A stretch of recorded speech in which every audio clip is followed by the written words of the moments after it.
அவரோட டோட்டலாக அவர் at the end of 20 இயர்ஸில் அவர் டோட்டலாக வித்ட்ரா பண்ணி எடுத்துருக்கிற அமௌண்ட் வந்து கிட்டத்தட்ட 67,75,000 ரூபா. This is nothing but systematic withdrawal பேர்னா ஒரு பர்டிகுலர் அமௌண்ட்டை அவர் வந்து மாதம் வித்ட்ரா பண்ண போகிறார். It is equal to that of பேங்க்கில் வந்து உங்களுக்கு இன்ட்ரெஸ்ட் பே அவுட் அப்படின்னு சொல்லிட்டு உங்களுக்கு மந்த்லி கிரெடிட் பண்ணுவாங்க.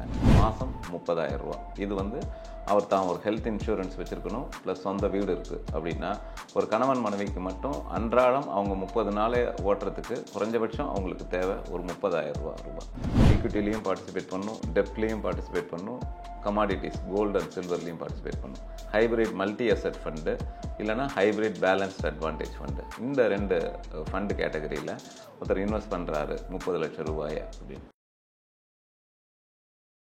கட்டுமானத்தின் வலிமை, கட்டிடங்களின் பாதுகாப்பு, ஸ்ரீ துர்கா டிஎம்டி கம்பிகள். நியூஸ் கஃபே நேயர்களுக்கு அன்பு வணக்கம். I am Ramkumar, PVP investment services, X banker மற்றும் ரெஜிஸ்டர்ட் மியூச்சுவல் ஃபண்ட் டிஸ்ட்ரிபியூட்டர்.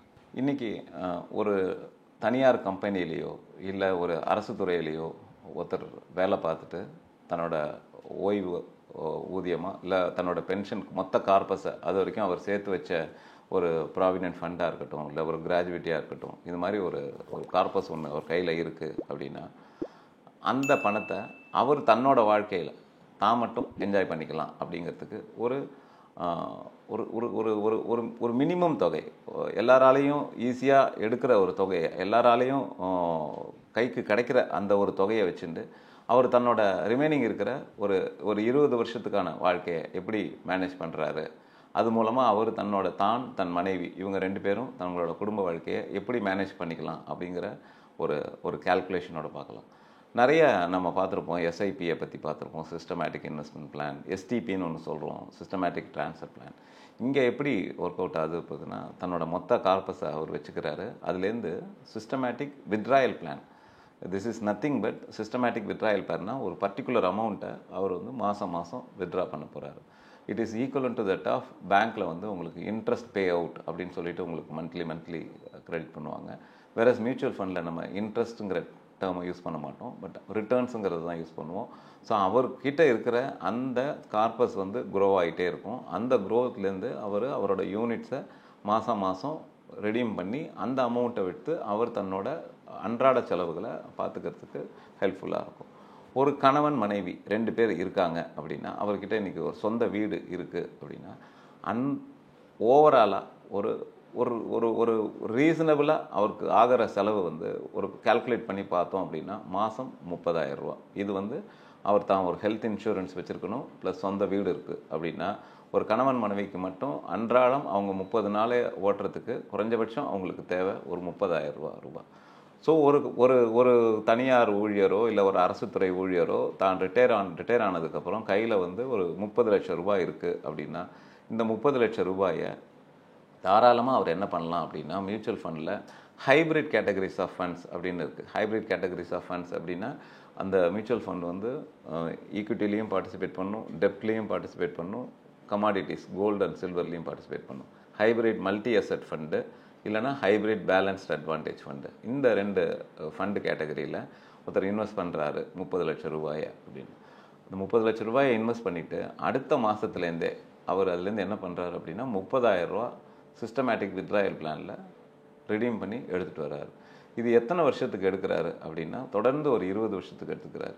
இங்கே நம்ம வந்து இன்னொரு பேராமீட்டரையும் ஆட் பண்ணுறோம். இன்றைக்கி வந்து விலைவாசின்னு சொல்கிறோம் இல்லை இன்ஃப்ளேஷன்னு சொல்கிறோம், அது வந்து எவ்ரி இயர் வந்து இன்க்ரீஸ் ஆகிட்டே இருக்குது. ஸோ இன்ஃப்ளேஷன் ரேட் ஆஃப் ரிட்டர்ன்ஸும் நம்ம இதில் என்ன கால்குலேட் பண்ணுறோம் அப்படின்னா 5% கால்குலேட் பண்ணுறோம். ஸோ வருஷத்துக்கு 5%. ஸோ ஃபஸ்ட்டு வருஷம் வந்து ஒரு 30,000 ரூபா இன்வெஸ்ட் பண்ணுவார், அதுக்கு அடுத்த வருஷம் வந்து 5% ஆட் பண்ணி உங்களோட வித்ட்ராயல் அமௌண்ட்டும் வந்து இன்க்ரீஸ் ஆகிட்டே போகும். இந்த மாதிரியான கால்குலேஷனில் தன்னோட 30 லட்சம் ரூபாய் அவர் இன்வெஸ்ட் பண்ணிவிட்டு அடுத்த ஒரு 20 வருஷத்துக்கு மாதம் 30,000 ரூபா மூலமாக இன்ஃப்ளேஷன் ரேட் 5% போட்டு வித்ட்ரா பண்ணுறாரு அப்படின்னா அடுத்த ஒரு 20 வருஷத்துக்கு தன்னோட இந்த சின்ன கார்பஸான இந்த 30 லட்சம் ரூபாயை அவரும் அவரது மனைவியும் அடுத்த ஒரு 20 வருஷத்துக்கு அவங்களோட அன்றாட தேவைகளை அதில் பூர்த்தி பண்ணிக்கிற மாதிரி இருக்கலாம். அதில் வந்து ஏன்னா அவங்களோட வித்ட்ராயல் அமௌண்ட்டும் வந்து எவ்ரி இயர் வந்து இன்க்ரீஸ் ஆகிட்டே இருக்குது. இந்த சினாரியோவில் பார்த்தோம்னா அவர் இன்வெஸ்ட் பண்ணுற அமௌண்ட் வந்து 30 lakhs, அது வந்து 13% க்ரோத் ரேட்டில் வளர்ந்துக்கிட்டே இருக்குது. அவர் மாதம் அதுலேருந்து 30,000 ரூபா இன்வெஸ்ட் பண்ணுறாரு வித் இன்ஃப்ளேஷன் ரேட் 5%. ஸோ அப்படி கால்குலேட் பண்ணும்போது அவரோட டோட்டலாக அவர் அட் த எண்ட் ஆஃப் 20 இயர்ஸில் அவர் டோட்டலாக வித்ட்ரா பண்ணி எடுத்துருக்கிற அமௌண்ட் வந்து கிட்டத்தட்ட 67,75,000 ரூபா. மீதி வந்து ஆப்வியஸ்லி பிகாஸ் அவர் வந்து அந்த பணத்தை வளர விடாமல் ஒரு 5 வருஷத்துக்கோ 10 வருஷத்துக்கோ வளர விடாமல் அடுத்த மாதத்துலேருந்தே வித்ட்ராயல் பண்ணுறது அப்படிங்கிறதுனால 20 வருஷம் கழித்து தன்னோட 30 லட்சம் ரூபாயை 68 லட்சம் ரூபாயை ஆக்கி அவர் தன்னோட சுய தேவைகளை இந்த கார்பஸ் மூலமாக அவர் எடுத்துக்கிறதுக்கான வாய்ப்புகள் இருக்குது. ப்ரொவைடட் அவர்கிட்ட ஓன் ஹவுஸ் இருக்கணும், ப்ளஸ் ஒரு ஹெல்த் இன்சூரன்ஸ் பாலிசி இருக்கணும். ஸோ இந்த கால்குலேஷன் உங்களுக்கு யூஸ்ஃபுல்லாக இருந்திருக்கும்னு நினைக்கிறேன். இந்த எஸ்டபிள்யூபி கால்குலேஷனில் உங்களுக்கு ஏதாவது சந்தேகங்கள் இருந்தது அப்படின்னா தாராளமாக கமெண்ட் செஷனில் போஸ்ட் பண்ணுங்கள்.